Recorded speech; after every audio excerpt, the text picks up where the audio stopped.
தமிழ்நாட்டின் பல்வேறு இடங்களில் நடைபெற்ற நிகழ்வுகளை விரைவுச் செய்திகளாக இப்பொழுது பார்க்கலாம். நீதிபதிகள் நியமனத்தில் பன்முகத்தன்மை கடைபிடிக்கப்பட்டு வருவதாக மத்திய அமைச்சர் அர்ஜுன் ராம் மேக்வால் தெரிவித்துள்ளார். இதுகுறித்து மாநிலங்களவையில் கேள்வி எழுப்பிய திமுக எம்பி வில்சன், 2018ஆம் ஆண்டு முதல் 2023ஆம் ஆண்டு வரை நியமிக்கப்பட்ட 661 நீதிபதிகளில் 491 நீதிபதிகள் ஒரே வகுப்பினர் என்று சுட்டிக்காட்டியிருந்தார்.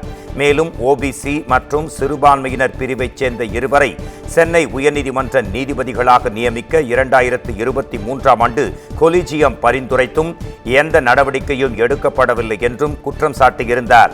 இதற்கு பதிலளித்து பேசிய அமைச்சர் அர்ஜுன் ராம் மேக்வால், நீதித்துறையில் பன்முகத்தன்மை கடைபிடிக்கப்பட்டு வருவதாகவும் 21 எஸ்சி பிரிவினரும் 12 எஸ்டி பிரிவினரும் 78 ஓபிசி பிரிவினரும் நியமிக்கப்பட்டுள்ளதாகவும் கூறினார்.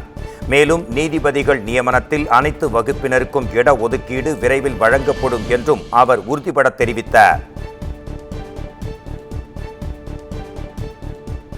மக்களவைத் தேர்தலில் மக்கள் வாக்களிக்காததால் பட்ஜெட்டில் தமிழ்நாட்டை பாஜக வஞ்சித்துள்ளதாக மாநில காங்கிரஸ் தலைவர் செல்வ பெருந்தகை குற்றஞ்சாட்டியுள்ளார். மத்திய அரசை கண்டித்து சென்னை அண்ணா சாலையில் காங்கிரஸ் சார்பில் ஆர்ப்பாட்டம் நடைபெற்றது.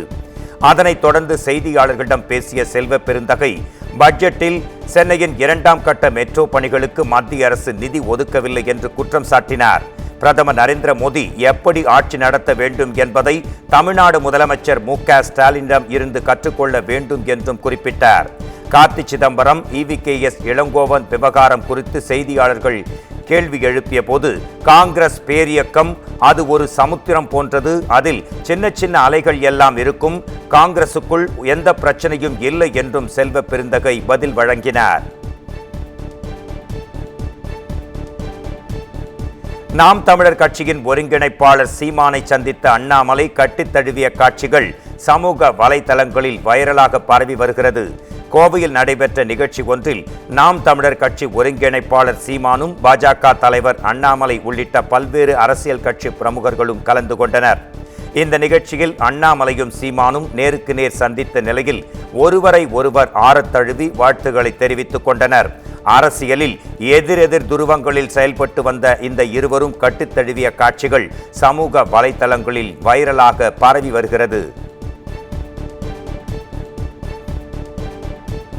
சென்னை கடற்கரை எழும்பூர் இடையே பராமரிப்பு பணிகள் காரணமாக ஞாயிற்றுக்கிழமை காலை 7:45 மணி முதல் இரவு 7:45 மணி வரை புறநகர் ரயில் சேவை ரத்து செய்யப்படுவதாக தெற்கு ரயில்வே அறிவித்துள்ளது.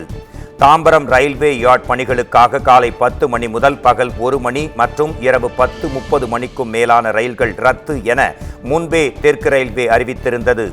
இந்நிலையில் சென்னை கடற்கரை எழும்பூர் இடையே பராமரிப்பு பணிகள் காரணமாக ஞாயிற்றுக்கிழமை காலை 7:45 மணி முதல் இரவு 7:45 மணி வரை புறநகர் ரயில் சேவை ரத்து செய்யப்படுவதாக தெரிவித்துள்ளது.